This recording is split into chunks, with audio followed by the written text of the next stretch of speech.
Uzokhumbula mbukelo wempunga yesintu ukuthi njengoba wena uwumsamo kungenzeka ukuthi wena uyimsamo emine uwedwa. Omunye futhi kungenzeka uyimsamo emithathu. Omunye kungenzeka uyimsamo emibili. Omunye kungenzeka uwumsamo owodwa. Ngisho ukuthini kalento engiyishoyo? Kunomuntu othola ukuthi uzalwa abazali abacacile abayindoda nomfazi. Uma ezalwa abazali abacacile abayindoda nomfazi, uthola ukuthi lowo muntu loyo njengoba izinto ziphelele, abazali bakhe bacaca nje ngokuphelele. Isibongo sakhe lowo muntu isibongo sikayise, kodwa sikhona nesibongo sakomalume bakhe. Kube khona isibongo sakomalume kamama, kube khona isibongo sakomalume kababa.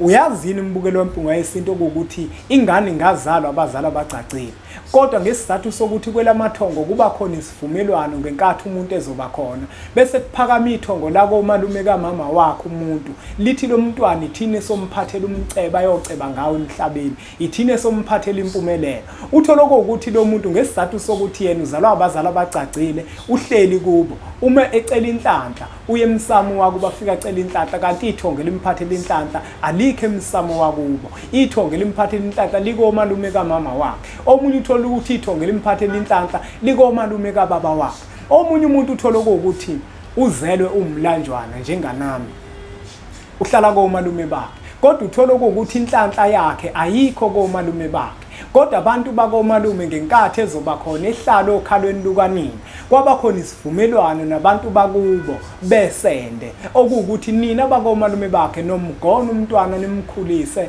nimhlalise kahle nje, nimvikele ezitheni, nimvikele ezifeni, kodwa thina bakubo somnikeza impumelelo.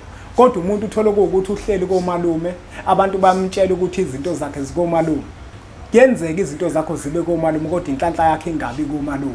Ngokwesivumelwano sabantu abadala uthola ukuthi kwavunyelwana ngokuthi ithongo lakini ilona lokunikeza impumelelo. Uthola ukuthi kodwa wena emsamo wakini awungene emsamo wakini ngoba awukhishiwe komalume bakho. Yini ke kufanele ukuthi uyenze mase ukutholile konke lokho? Asisakwazi ukukhuluma nogogo, khuluma kokuthethene nezinto, amavasha abahlosile bathi usokhuluzo khokho bewe sakhuleka kunina abakhulu hayikhona bogogo nomkhulu igama umfoka mbanje ithi sasimbiza ngonduna kanjaba hayikhona yasuke yahlala impungu sihlebulela ulwazi izinto zaqala zakhanya nenkinga zaphela emphela njaba isisa kithi siyakhala sekhona nenyanga zamanga izinto sakithi sehamba engathi sekhona abafundisi bamanga impungu ngayishukulela phansi.